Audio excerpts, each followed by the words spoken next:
Welcome to all of you in online portal of Libras classes. तो friends, मैं आपके बीच Krishna Sharma, faculty of science.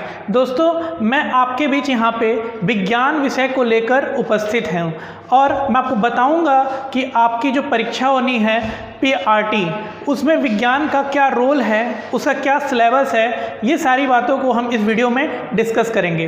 तो सिलेबस को डिस्कस करने से पहले दोस्तों, आइए हम जानते हैं कि ये विज्ञान क्या है, विज्ञान क्यों पढ़ते हैं, इसको पढ़ने की ज़रूरत क्यों पड़ी, विज्ञान को पढ़ने की ज़रूरत क्यों पड़ी।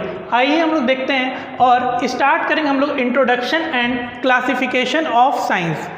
अभी तक आप कहीं मार्केट की कोई भी किताबें उठा लीजिए तो वहाँ पे आप देखेंगे विज्ञान का जो क्लासिफिकेशन किया गया है तो सिर्फ और सिर्फ वहाँ पे 3 चीज़ें बताई गई है। एक होता है उसका भौतिक विज्ञान, रसायन विज्ञान और जीव विज्ञान। तो दोस्तों, सिर्फ और सिर्फ यही 3 इसकी मुख्य शाखा नहीं होती है, इसकी मुख्य शाखा 3 इसके अलग हैं, वो भी हम लोग इसी वीडियो में डिस्कस करेंगे। तो आइए हम लोग पहले जानें कि ये विज्ञान हम क्यों पढ़ते हैं, विज्ञान को हम क्यों पढ़ते हैं। तो आप जरा नज़र उठा के अपने चारों ओर देखिए, चाहे वो पेन हो, चाहे आपकी कॉपी, बनने से लेकर जिस माध्यम से आप हमसे जुड़ पा रहे हैं, मोबाइल या लैपटॉप, ये सभी में विज्ञान का बहुत बड़ा योगदान है। विज्ञान एक ऐसा विषय है जो आपकी सोच को 10 गुना या 100 गुना तक आगे ले जाने का काम क्या करता है। कौन करता है?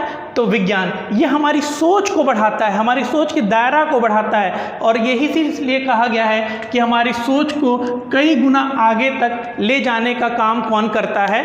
तो विज्ञान करता है। और हम बात करते हैं कि विज्ञान से हमें क्या पता चलता है। जैसे दिन और रात्रि का होना, ये कौन बताता है? कैसे होता है? तो विज्ञान बताएगा। किसी भी वस्तु का पृथ्वी की ओर, पृथ्वी के ऊपर फेंकते हैं कोई भी वस्तु और पृथ्वी अपनी ओर क्या करती है? खींचती है। कैसे खींचती है? तो ये सिर्फ और सिर्फ कौन बताता है? विज्ञान बताता है। उसी प्रकार पानी का बर्फ में बदलना, ये किसकी घटना से होता है और इसकी घटना को कौन बताता है? तो सिर्फ और सिर्फ कौन बताता है? विज्ञान बताता है। तो ये था, हमने थोड़ा सा जाना कि विज्ञान हम लोग क्यों पढ़ते हैं। आइए बात करते हैं विज्ञान, और विज्ञान होता क्या है। तो विज्ञान 2 शब्दों से मिलकर बना होता है दोस्तों, और आपको दिख भी रहा है V प्लस ज्ञान। इन्हीं दोनों से मिलकर क्या बना है? विज्ञान। V प्लस ज्ञान, और जिसका अर्थ होता है विशेष ज्ञान। इसी का अर्थ होता है विशेष ज्ञान। विज्ञान का जो अर्थ होता है वो क्या होता है? विशेष ज्ञान। और व्यापक रूप में अगर इसका अर्थ देखें तो प्रकृति का व्यवस्थित अध्ययन ही क्या कहलाता है? विज्ञान कहलाता है। एक बार और मैं आपको रिपीट करता हूं कि विज्ञान का व्यापक अर्थ क्या होता है? प्रकृति का व्यवस्थित अध्ययन ही करना क्या कहलाता है? विज्ञान कहलाता है। ये हमने देखा था हिंदी में, और हिंदी में विज्ञान को तोड़ा था 2 शब्दों में। उसी प्रकार इंग्लिश में विज्ञान को क्या कहते हैं? इंग्लिश में विज्ञान को हम लोग कहते हैं साइंस। अब बात आती है, ये साइंस कहाँ से आया, ये शब्द कहाँ से आया, ये साइंस कहाँ से आया? तो ये साइंस लैटिन भाषा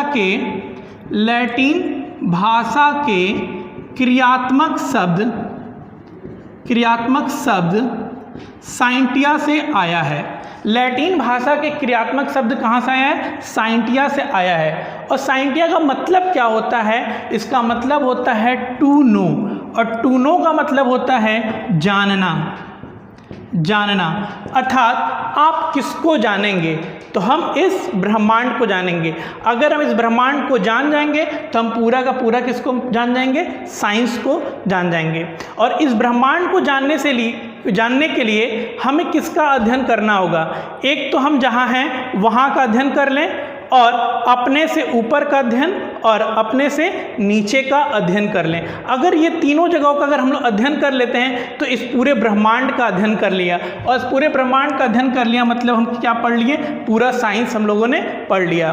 तो आइए देखिए, जहाँ पे हम स्थित हैं और वहाँ के आसपास का अध्ययन करते हैं तो वो होता है हमारा प्रकृति विज्ञान। अर्थात इसी को इंग्लिश में हम लोग क्या कहते हैं? नेचुरल साइंस कहते हैं। और हम जहाँ हैं उससे ऊपर का अध्ययन अगर कर लेते हैं तो वो होता है हमारा खगोलीय विज्ञान के अंतर्गत आता है। खगोलीय विज्ञान जैसे मार्स मिशन हुआ, चंद्रयान 2 हुआ, यहाँ अंतरिक्ष में जो भी अध्ययन हम लोग करते हैं वो सिर्फ और सिर्फ किसके अंतर्गत आते हैं? एस्ट्रोनॉमिकल साइंस के अंदर, अर्थात खगोलीय विज्ञान के अंतर्गत वो सभी आते हैं। इस तरह और हम जहाँ हैं उसके नीचे का अध्ययन कर लें, अर्थात भूगर्भ विज्ञान, जियोलॉजिकल साइंस। जैसे आपने देखा होगा भूकंप वगैरह आता है तो धरती के नीचे जो टेक्टोनिक प्लेटें होते हैं आपस में रगड़ खाती हैं, तो उससे क्या होता है? ट्रेमर मिलता है, मतलब उससे झटके लगते हैं, और वो हमको झटका जिसका हम लोग नाम देते हैं भूकंप, अर्थात धरती थोड़ी कांपती है। तो उन सभी का अध्ययन हम लोग करते हैं भूगर्भ विज्ञान। और आपने यहाँ पे देखा कि हमने ब्रह्मांड को जानने के लिए केवल 3 जगह का अध्ययन करना होगा। एक तो हम जहाँ पे हैं अर्थात प्रकृति विज्ञान, हम अपने आसपास का अध्ययन कर लें, और अपने से ऊपर अर्थात खगोलीय विज्ञान, एस्ट्रोनॉमिकल साइंस, वहाँ का अध्ययन कर लें, और अपने से नीचे अर्थात भूगर्भ विज्ञान, जियोलॉजिकल साइंस। अगर इन सभी का अध्ययन कर लेते हैं तो हम किसका अध्ययन कर लिया? हमने साइंस का। तो इस प्रकार से आपने देखा कि साइंस की जो मुख्य रूप से 3 ब्रांचेज होंगी, विज्ञान की जो मुख्य रूप से 3 शाखा वो निकल के आती है, वो पहला है खगोलीय विज्ञान, दूसरा प्रकृति विज्ञान, और तीसरा भूगर्भ विज्ञान। इसी के अंतर्गत सभी का सब पार्ट बना हुआ है। लेकिन विज्ञान के अगर मुख्य रूप से 3 शाखा आप एनसीईआरटी के पैटर्न से अगर चेक करते हैं तो सिर्फ और सिर्फ ये 3 हैं, ना कि सभी किताबों में जो डायरेक्ट लिखा गया है कि भौतिक विज्ञान, जीव विज्ञान और रसायन विज्ञान, यही सिर्फ होती हैं। मैं ये नहीं कह रहा हूँ कि शाखा नहीं होती हैं, लेकिन सिर्फ और सिर्फ यही 3 होती हैं, ये गलत लिखा हुआ है। आप एनसीईआरटी के पैटर्न पे अगर आप चलेंगे तो विज्ञान की मुख्य रूप से 3 शाखाएं वो ये निकल के आती हैं, और आप किसी को भी समझा सकते हैं कि विज्ञान की मुख्य रूप से 3 शाखा यही हैं। अब बात करते हैं कि फिजिक्स, केमिस्ट्री, बायोलॉजी कहाँ गई। तो आइए हम लोगों को जो पढ़ना है वो पढ़ना है प्रकृति विज्ञान अर्थात नेचुरल साइंस। अब आते हैं हम लोग, इसके भी अपने 2 ब्रांच हैं। एक है इसका भौतिक विज्ञान अर्थात फिजिकल साइंस, और एक है जीव विज्ञान अर्थात बायोलॉजिकल साइंस। इस भौतिक विज्ञान के अंतर्गत हम क्या पढ़ते हैं? जहाँ पे फिजिकल साइंस के अंतर्गत ऐसे कॉन्सेप्ट जहाँ पे फिजिक्स और केमिस्ट्री दोनों की बात हो, दोनों की घटना एक साथ हो। इसका सीधा सीधा उदाहरण आप ले लीजिए कि दही से जब मक्खन निकालते हैं तो दही को जब मथते हैं तो जब मथने में जो बल कार्य करता है उस बल का नाम होता है अपकेंद्रीय बल। उस बल का नाम होता है अपकेंद्रीय बल, अपकेंद्रीय बल। और जिस विधि से निकलती है दही से मक्खन निकालना, एक कौन सी क्रिया होती है? वो रासायनिक क्रिया होती है, वो रासायनिक अभिक्रिया होती है, चाहे रासायनिक क्रिया होती है। तो देखिएगा ये दोनों कॉन्सेप्ट एक जगह एक साथ लग रहे हैं, तो किसके उदाहरण में आएंगे? सीधे फिजिकल साइंस के अंतर्गत आएंगे। इसके भी अपने 2 ब्रांच हैं, एक का नाम है भौतिकी अर्थात फिजिक्स, और एक है रसायन विज्ञान अर्थात केमिस्ट्री। अब यहाँ पे देखिएगा भौतिकी, फिजिक्स, इसके अंतर्गत हम क्या पढ़ेंगे? इसके अंतर्गत हम पढ़ेंगे मापन, मात्रक। वहाँ पे ये बताएंगे कि हम किसी चीज़ को मेजरमेंट कैसे करेंगे, उसकी लंबाई क्या होगी, और कई तरह के मापन को वहाँ पे हम चेक करेंगे। बहुत सारी भौतिक राशियाँ पढ़ेंगे, जितनी भी भौतिक राशि 700 से 800 हैं उन सभी को कैसे कनेक्ट करके कुछ राशियों की सहायता से पूरी राशियों को पढ़ लिया जाएगा, वो सभी बात इसके अंतर्गत हम लोग देखेंगे। साथ ही साथ इसके अंतर्गत प्रकाश की, विद्युत और ऊष्मा, कार्य शक्ति, ऊर्जा, ये सभी किसके अंतर्गत पढ़ेंगे? तो भौतिकी के अंतर्गत पढ़ेंगे। उसी तरह से रसायन विज्ञान है, इसके अंतर्गत हम लोग पदार्थ और पदार्थ की अवस्था को हम लोग देखेंगे। आइए बात करते हैं जीव विज्ञान। तो जीव विज्ञान के अंतर्गत हम जीव और जंतु और पौधों का अध्ययन करते हैं। इसके भी अपने 2 ब्रांच हैं, एक है जंतु विज्ञान और एक है आपका वनस्पति विज्ञान। तो जंतु विज्ञान जहाँ पे हम लोग जितने एनिमल्स होंगे उनकी जो स्टडी करेंगे वो किसके अंतर्गत आएगा? जंतु विज्ञान के अंतर्गत आएगा। और उसी तरह से यहाँ पे वनस्पति विज्ञान, जब पेड़ पौधों का अगर हम अध्ययन करते हैं, पेड़ पौधों का, वो सभी किसके अंतर्गत आएगा? वनस्पति विज्ञान के अंतर्गत आएगा। तो ये हमारा सही क्लासिफिकेशन बेस्ड ऑन एनसीईआरटी के पे था। कि विज्ञान का सही रूप से इसका वर्गीकरण क्या है। ये जो आपने वर्गीकरण आज यहाँ पे सीखा है, ये पूरी को पूरी एनसीईआरटी को फॉलो करती है। और आपके कोई भी एग्ज़ाम होंगे और वहाँ पे जो फॉलो किया जाता है वो सिर्फ और सिर्फ किसको, एनसीईआरटी को ही फॉलो किया जाता है, क्योंकि सीबीएसई जो है इसी को मानती, इसी के पाठ्यक्रम को मानती है और यही आपका एक सही क्लासिफिकेशन है। इस भ्रम में मत रहिएगा कि सभी किताबों में लिखा हुआ है कि विज्ञान की मुख्य रूप से 3 शाखाएं फिजिक्स, केमिस्ट्री, बायोलॉजी होती है। जी हाँ, होती है बिल्कुल, ये मैं नहीं कह सकता कि गलत है, लेकिन सही मायने में इनकी जो 3 शाखा ये होती है और इसके अंतर्गत ये सभी आते हैं। अब हमारा जो प्रश्न बनता है यहाँ से नहीं बनेगा, प्रश्न ये होगा, कुछ हमारे शाखाएं दिए रहेंगे, विज्ञान की विभिन्न शाखाएं दिए रहेंगे और उनके फादर को पूछा जाएगा कि इसके जनक कौन हैं। तो पहले आइए, पहला ही क्वेश्चन मेरा ये बनता है कि जो विज्ञान शब्द है, इस शब्द को सर्वप्रथम किसने दिया था। एक जो विज्ञान शब्द ही है, इसको सर्वप्रथम किसने दिया था, तो उस वैज्ञानिक का नाम है विलियम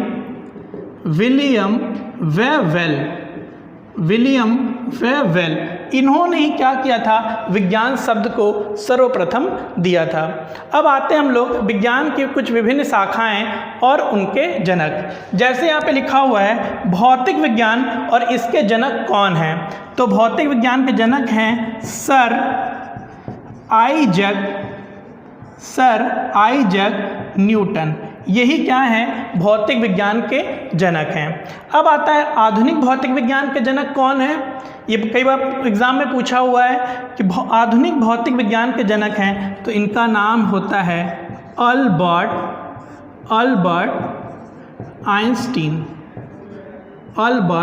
आइंस्टीन। इन्होंने क्या किया था, आधुनिक भौतिक विज्ञान के क्या हैं, ये फादर हैं। अब आता है रसायन विज्ञान के जनक कौन हैं, तो इनके जनक अंतोनी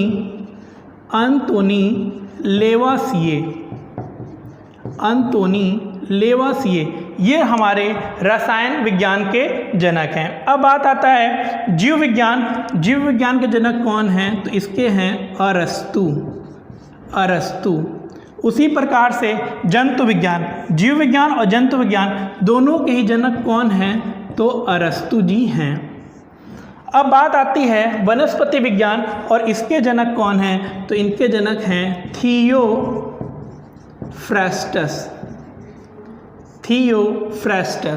ये हमारे यहाँ पे जो लिखा हुआ है थियोफ्रास्टस, ये वनस्पति विज्ञान के जनक हैं। ये आपको एक क्रम में याद रखना होगा, ये शाखा और ये जनक। तो भौतिक विज्ञान के जनक कौन है, सर आइजैक न्यूटन। आधुनिक, यहाँ पे एक शब्द जोड़ दिया गया है आधुनिक भौतिक विज्ञान के जनक कौन है। तो इन दोनों में आपको कंफ्यूज नहीं होना है, एक का तो क्लियर है सर आइजैक न्यूटन और दूसरे के जो जनक हैं अल्बर्ट आइंस्टाइन। अब आता है रसायन विज्ञान, इनके जनक कौन है, तो अंतोनी लेवासिए। जीव विज्ञान जंतु विज्ञान के कौन है, अरस्तु। और वनस्पति विज्ञान के जो जनक हैं वो हैं थियोफ्रास्टस।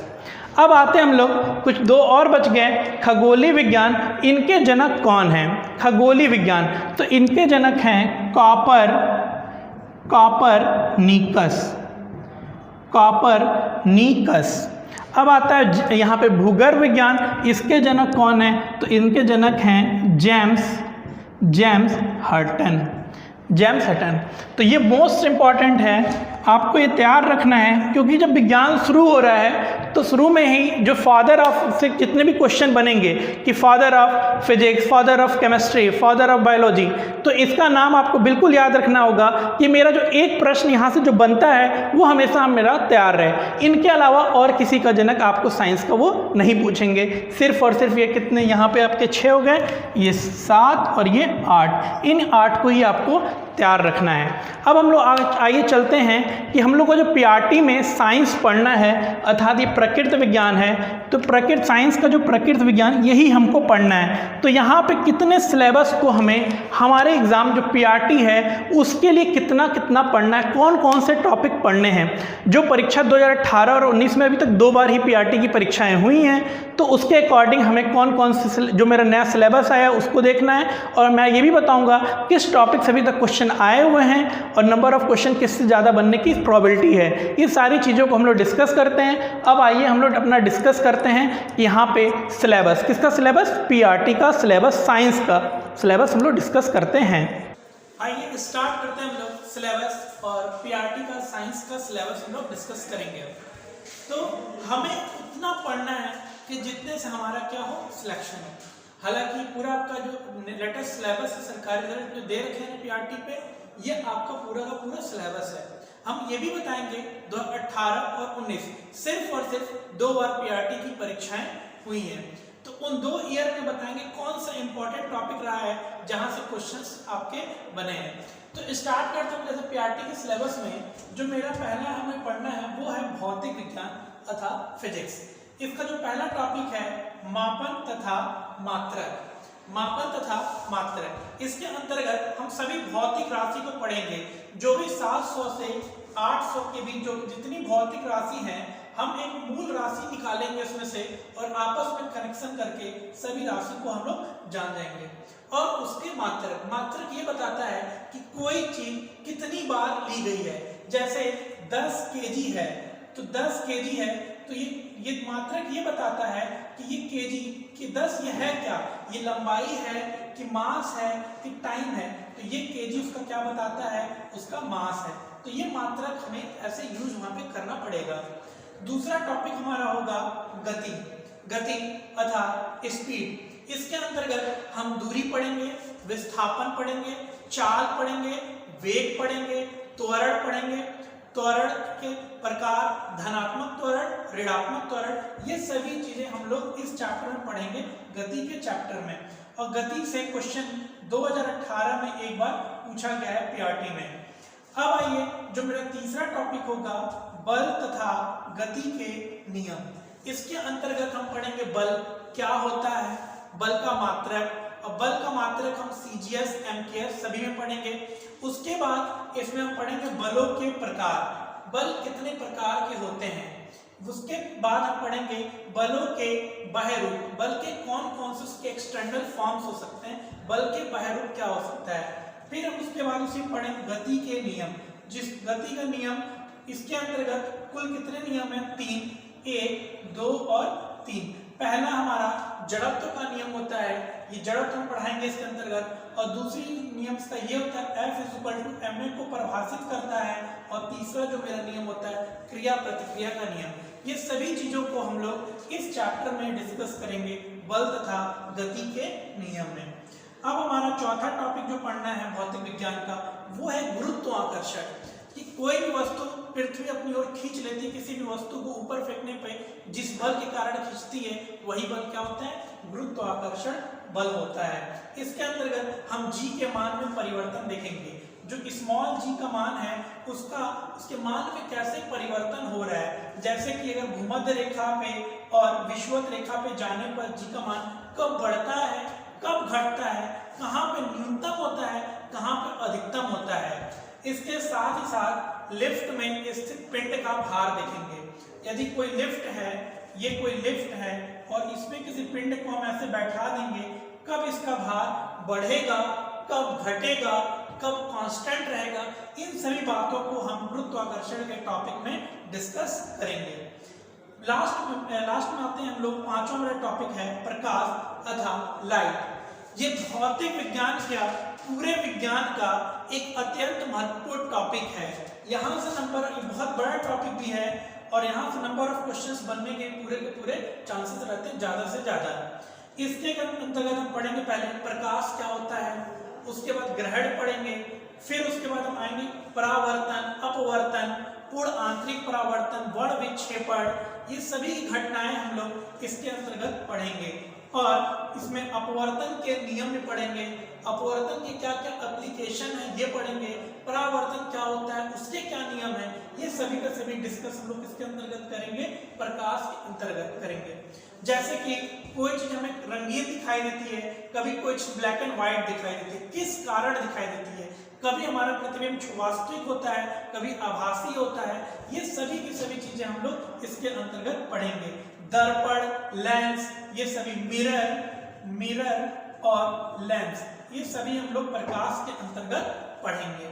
अब हमारा टॉपिक आता है कार्य शक्ति तथा ऊर्जा, वर्क पावर एंड एनर्जी।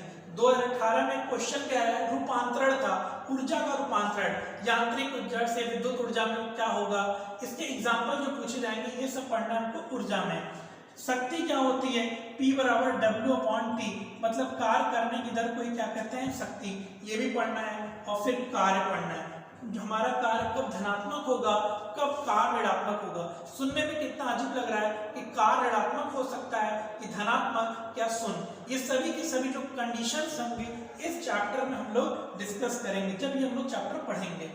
थोड़ा एनर्जेटिक होकर पढ़िएगा क्योंकि ये ऑनलाइन क्लास है और आपको बिल्कुल फीलिंग में वो दूंगा जो आपको बिल्कुल जैसे ऑफलाइन जुड़ पाते थे।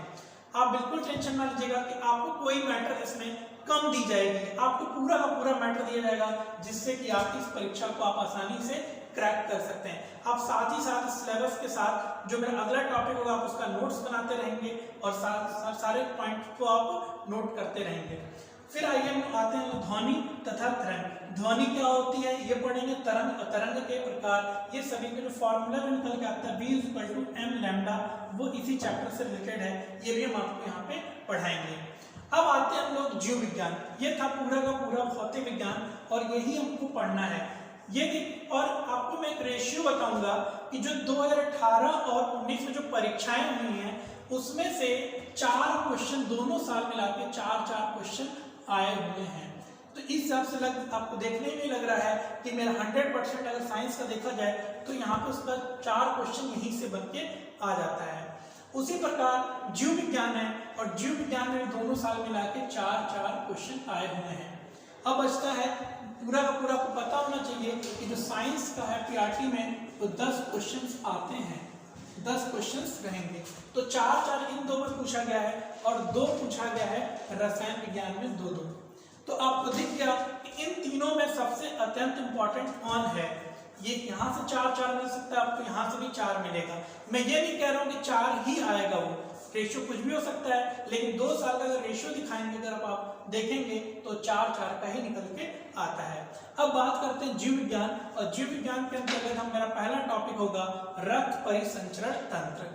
ठीक है, हम लोग ब्लड बॉडी में देखेंगे ब्लड का फ्लो कैसे है, उसके अंतर्गत हम लोग मानव हृदय पढ़ेंगे और मानव रक्त। हृदय में मतलब मेरा हृदय क्या काम करता है, पंपिंग का काम करता है, ब्लड को फ्लो करता है, वो पूरे सभी ऑर्गन्स तक पहुंचाने का काम करता है। तो ये चीज सारा डिस्कस हम लोग करेंगे मानव हृदय में। फिर आता है मानव रक्त। मानव रक्त में कितना भाग प्लाज्मा होता है, कितना आरबीसी होता है, प्लेटलेट्स, ये सारी चीजें हम लोग, रक्त बिंबाणु, ये सभी इसके अंतर्गत हम लोग पढ़ेंगे और वहां से बनने वाले प्रश्न जो आएंगे एग्जाम में वो सभी के सभी हम लोग डिस्कस करेंगे इस टॉपिक में जिसका नाम है रक्त परिसंचरण तंत्र और ये बहुत ही इंपॉर्टेंट टॉपिक है। इसके बाद जो मेरा दूसरा टॉपिक जो होगा मेरा जीव विज्ञान का वो होगा उत्सर्जन तंत्र। इसको हम लोग बोलते हैं एक्सक्रीशन सिस्टम। इसमें 4 पार्ट होते हैं, एक होता है वृक्क किडनी, एक होता है त्वचा स्किन, एक होता है लीवर यकृत और एक होता है लंग्स मतलब फेफड़ा। तो इन चारों में भी अगर इंपॉर्टेंट देखा जाए तो वो होता है यकृत। जैसे कि हमारा यूरिन वगैरह हमारा किससे रिलेटेड होता है, वृक्क होता है, उसमें यूरिन में कौन सी विटामिन पाई जाती है, यूरिन का रंग कौन सा होता है, किडनी किससे बनता है, नेफ्रॉन कोशिका क्या होती है, इन सभी के बारे में डिस्कस करेंगे हम लोग वृक्क में। त्वचा भी क्या काम करता है एक्सक्रीशन में, ये सीबम जो पसीने से हमारा बाहर निकलती जो गंदगी वो काम कौन करता है, त्वचा निकालने का काम करता था, स्किन करता है, इसके बारे में पढ़ेंगे। फिर हमारा होता है यकृत, लीवर कि क्या है, इसकी साइज क्या है, इसका वजन कितना है, इस तरह के प्रश्न बनते हैं इस टॉपिक से, इसको पढ़ेंगे। और लंग्स कैसे हमारे ऑक्सीजन को लेता है, कार्बन डाइऑक्साइड को निकालने का काम करता है, ये सारा हम लोग इसमें पढ़ेंगे। बात करते हैं एक्सक्रीशन सिस्टम में सबसे इंपॉर्टेंट कौन है तो वो है वृक्क, क्योंकि मैक्सिमम क्वेश्चन वृक्क से बनता है, किडनी से मैक्सिमम क्वेश्चंस बनते हैं। अब आइए हम उसके बाद पढ़ेंगे कंकाल तंत्र, स्केलेटन सिस्टम। तो कुल 206 हड्डियां हैं और उसका डिवीजन कैसे हुआ है ये सारा हम लोग पढ़ेंगे इसके अंतर्गत। कंकाल तंत्र की खोपड़ी में कितनी होती है हमारी अस्थि, ठीक है, हमारे लेग में कितने होते हैं, हैंड में कितने होते हैं, फेस में कितने, ये सभी की जितनी हड्डियां होती हैं 206 वो हम आपको सब पढ़ाएंगे और उससे बनने वाले जो प्रश्न होंगे वो हम आपको यहाँ पे बताएंगे। इसके बाद हमारा होता है तंत्रिका तंत्र, ये भी एक बहुत ही इंपॉर्टेंट टॉपिक है तंत्रिका तंत्र। इसके 3 पार्ट होते हैं, एक होता है हमारा सेंट्रल नर्वस सिस्टम, केंद्रीय तंत्रिका तंत्र, एक होता है स्वाधीन तंत्रिका तंत्र पेरिफेरल नर्वस सिस्टम, और एक होता है परिधीय तंत्रिका तंत्र अर्थात इसको हम बोलते हैं ऑटोनोमिक नर्वस सिस्टम। तो इसमें से जो मेरा पहला है केंद्रीय तंत्रिका तंत्र, केंद्रीय तंत्रिका तंत्र, ये बहुत इंपॉर्टेंट है क्योंकि इसी के दो पार्ट होते हैं, एक होता है हमारा ब्रेन और एक होता है हमारा स्पाइनल कॉर्ड, स्पाइनल कॉर्ड मतलब मेरुरज्जु, और एक होता है मस्तिष्क। तो पूरा मस्तिष्क के बारे में पढ़ेंगे कि हमारा मस्तिष्क से किस किस को कंट्रोल करता है, मेडुला ऑब्लंगेटा वगैरह जितने भी टर्म्स है वो ब्रेन में पढ़ेंगे, और स्पाइनल कॉर्ड का क्या क्या रोल है, ये सभी चीजें हम लोग इसके अंतर्गत पढ़ेंगे, और इसी का नाम क्या है, तंत्रिका तंत्र। इस चैप्टर बहुत बड़ा चैप्टर है थोड़ा, लेकिन इसमें का जो पार्ट केंद्रीय तंत्रिका तंत्र है यही इसमें इंपॉर्टेंट है, जो आपके एग्जाम में प्रश्न बनने के चांसेस है, ये बहुत इंपॉर्टेंट है। अब आइए पांचवा जो टॉपिक हमारा होगा वो होगा पाचन तंत्र, पाचन अर्थात डाइजेस्टिव सिस्टम, कैसे हम किसी भोजन को मुंह में लेंगे और उसका एक्सक्रीशन करेंगे। ये पूरी की पूरी प्रक्रिया 5 अवस्थाएं में जाके पूर्ण होती है। उन 5 अवस्था को एक एक करके पढ़ेंगे, उस पे से बनने वाले प्रश्न को एक पॉइंट आउट दूंगा, मैं शॉर्ट पॉइंट दूंगा, उन सभी को याद रखना होगा जिससे आपके यहाँ से बनने वाले प्रश्न को आप ट्रैक कर सकते हैं। छठवां हमारा होगा कोशिका। तो कोशिका 2018 और 19 दोनों बार में एक एक क्वेश्चन आया हुआ है। कोशिका के अंतर्गत राइबोसोम, लाइसोसोम, माइटोकॉन्ड्रिया, ये सभी इसके अंतर्गत हम लोग पढ़ेंगे। उसके बाद मेरा जो 7वां टॉपिक होगा विटामिन, कि विटामिन कहाँ से स्रोत है, ये विटामिन ये प्राप्त करने के, और किसमें कौन सी विटामिन पाई जाती है, और उसके वैज्ञानिक नाम। इस तरह के प्रश्न यहाँ से बनेंगे। 18-19 में विटामिन से भी एक एक क्वेश्चन आया हुआ है, तो जब 2 बार हो गया है तो उम्मीद करते हैं अगली प्रायोरिटी होगी तो एक बार फिर यहाँ से क्वेश्चन बनने के पूरे चांसेस आपके रहेंगे। उसके बाद मेरा 8वां टॉपिक जो पढ़ना है वो है मानव रोग। जी हाँ, ह्यूमन डिजीज। ये 2 तरह से फैलते हैं, एक होता है जीवाणु से फैलने वाले रोग और एक होते हैं विषाणु। जीवाणु का मतलब बैक्टीरिया, और एक होता है विषाणु मतलब वायरल। एक होता है वायरल के थ्रू फैलने वाले डिजीज और एक होता है जीवाणु से फैलने वाले डिजीज। तो जीवाणु से फैलने वाले डिजीज में जैसे क्या हो गया, निमोनिया, ये हमारा जीवाणु से फैलता है, और एक होता है विषाणु से फैलने वाले रोग, इसी का नाम क्या है, एड्स। तो इस तरह के हम रोगों के बारे में पढ़ेंगे, और भी सारे इसके अलावा जितने रोग हैं सबके बारे में पढ़ेंगे कि कौन से हमारे जीवाणु से फैलते हैं, कौन से विषाणु से, उस रोगों के नाम, वैज्ञानिक नाम इसका पढ़ेंगे, और कैसे फैलते हैं और इसकी क्या किससे इसको रोका जा सकता है, ये सभी हम लोग इसमें डिस्कस करेंगे। और खास मेरा पूरा का पूरा कॉन्सेप्ट ये रहेगा, पूरे भी टॉपिक, कोई भी टॉपिक मैं पढ़ाऊंगा उससे कॉन्सेप्ट ये रहेगा कि आपके पॉइंट टू द पॉइंट, कि एग्जाम में जो भी प्रश्न बने डायरेक्ट ऐसे हम उसको क्रैक कर सकें। यहाँ पूरी आपको हिस्ट्री नहीं बताई जाएगी, टू द पॉइंट आपको बताया जाएगा, जिससे आपको ये पूरे कॉन्सेप्ट समझ में आ जाए इस चैप्टर का, और साथ ही साथ इसके क्वेश्चंस भी आप क्या कर सकते हैं, आसानी से क्रैक कर सकते हैं। तीसरा हमारा आता है वो होता है रसायन विज्ञान, और आपने देखा जो इसका रेशियो है वो इस तीनों में रेशियो है 4-4-2 का रेशियो है। तो यहाँ पे आप देख सकते हैं इन दोनों की अपेक्षा थोड़ा सा इसका सिलेबस कम भी है, ऐसे नंबर ऑफ प्रश्न यहाँ पे बनते हैं थोड़ा कम है इन दोनों के कंपैरिजन में। अब यहाँ पे देखिए जो पहला मेरा टॉपिक होगा वो होगा द्रव अद्रव की अवस्था। द्रव क्या होता है हम आपको ये बताएंगे, और द्रव की अवस्था ये लिखा है द्रव की अवस्था, तो द्रव की अवस्था हम आपको पूरे पढ़ाएंगे, और ये बहुत ब्रीफ टॉपिक है, एक्सप्लेन करेंगे सारा इसको डीप में। उसके बाद मेरा जो दूसरा टॉपिक होता है तत्व के अंतर्गत आपको क्या पढ़ना है कि धातु, अधातु, उपधातु, मतलब किस तत्व को हम धातु कहेंगे, किस तत्व को उपधातु और किस तत्व को अधातु, उसकी किस गुण के आधार पर इनका क्लासिफिकेशन करेंगे कि उसी तत्व का नाम हम एक धातु दे देंगे, किसी दूसरे तत्व का नाम अधातु और किसी दूसरे तत्व का नाम उपधातु। उनकी कोई ना कोई प्रॉपर्टी होगी, उस प्रॉपर्टी के आधार पर हम बताएंगे कि ये धातु है, ये अधातु है और ये उपधातु है। तो ये पूरा का पूरा हम पढ़ेंगे तत्व वाले चैप्टर में, और ये 2018 में भी एक प्रश्न पूछा गया है धातु से लेके, मेटल, नॉन मेटल और मेटलॉइड। अब हमारा तीसरा टॉपिक है मिश्रण तथा मिश्रण के प्रकार, mixture and types of mixture, जैसे समान मिश्रण और विषमान, हेट्रोजेनस और होमोजेनस, ये सारे जितने हम लोग इसके अंतर्गत पढ़ेंगे।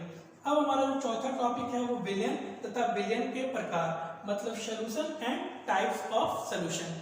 तो इसमें पहले देखेंगे कि सोल्यूट क्या होता है, विलय क्या होता है, सॉल्वेंट मतलब विलायक क्या होता है, उसके प्रकार, विलयन के प्रकार, ठोस विलयन होगा कि द्रव विलयन होगा कि गैसीय विलयन होगा। इन तीनों विलयन को हम लोग एक एक करके पढ़ेंगे और उसमें से बनने वाले प्रश्न को बाहर निकालेंगे। अब हमारा जो पांचवा टॉपिक बहुत इंपॉर्टेंट है, परमाणु संरचना, क्योंकि परमाणु जब तक नहीं जानेंगे तो उसके बाद आगे केमिस्ट्री हमारी अधूरी रहेगी। जी हाँ, तो इसको पढ़ने में इसमें पढ़ेंगे अणु क्या होता है, परमाणु क्या होता है, ये सभी की सभी चीजें किसके अंतर्गत पढ़ेंगे, परमाणु। किसी के अंतर्गत electron, proton, neutron, number of electron निकालने जो न्यूमेरिकल बनते हैं, नंबर ऑफ प्रोटॉन कैसे निकाली जाती है और द्रव्यमान की संख्या कैसे निकाली जाती है, ये सब का सब हम लोग इसके अंतर्गत पढ़ेंगे। इसका नाम क्या है, परमाणु संरचना। तीसरा टॉपिक है हमारा अम्ल, क्षार तथा लवण, एसिड, बेस एंड सॉल्ट, कि एसिड क्या होता है, बेस क्या होता है और सॉल्ट क्या होता है। पीएच वैल्यू के आधार पर हम बताएंगे कि ये हमारा एसिड है, ये बेस है और ये हमारा न्यूट्रल मतलब ये हमारा लवण है। तो ये लवण का एक एग्जांपल जैसे NaCl, ये उदासीन होता है, इसका पीएच वैल्यू 7 होती है, इसलिए और 7 से जितनी कम होती है जिसकी पीएच वैल्यू वो एसिड होता है, 7 से अधिक वाले हमारे बेस होते हैं। इस तरह की सभी चीजों के कॉन्सेप्ट को हम लोग यहाँ पे डिस्कस करेंगे। पीआरटी 2019 की परीक्षा में भी आया हुआ था अम्ल, क्षार और लवण चैप्टर से। अब आता है मेरा सातवां और इसका केमिस्ट्री का लास्ट टॉपिक, धातु तथा उनके अयस्क। हम कुछ इंपॉर्टेंट धातु बताएंगे और उनके अयस्क के नाम, जो कि बार बार आता है एग्जाम में, ये धातु का नाम दिया है, इनके अयस्क के नाम बताइए। मैं आपको एक अच्छा सा चार्ट बनाऊंगा और उसमें डायरेक्ट में इंपॉर्टेंट धातु के नाम लेके आऊंगा और उनके अयस्क के नाम, ये आपको याद रखना था। अभी पूरा आपने देखा कि इसका विज्ञान का सिलेबस क्या है पीआरटी के लिए। अगर आप इतना कवर कर लेते हैं तो आप 100% कोई भी क्वेश्चन होगा इस 10 क्वेश्चन में आप श्योर करके चले आएंगे। और इसके लिए आपको मेरा पूरे क्लास को अटेंड करना होगा, सारे क्लास को आप एक भी क्लास मिस ना करिएगा और सारे के सारे कॉन्सेप्ट को एक सीरीज में आप तैयार कर सकते हैं और इसके आपको नोट्स भी आपको दी जाएगी, शॉर्ट नोट, शॉर्ट पॉइंट सब आपको यहाँ पे मिलेगा।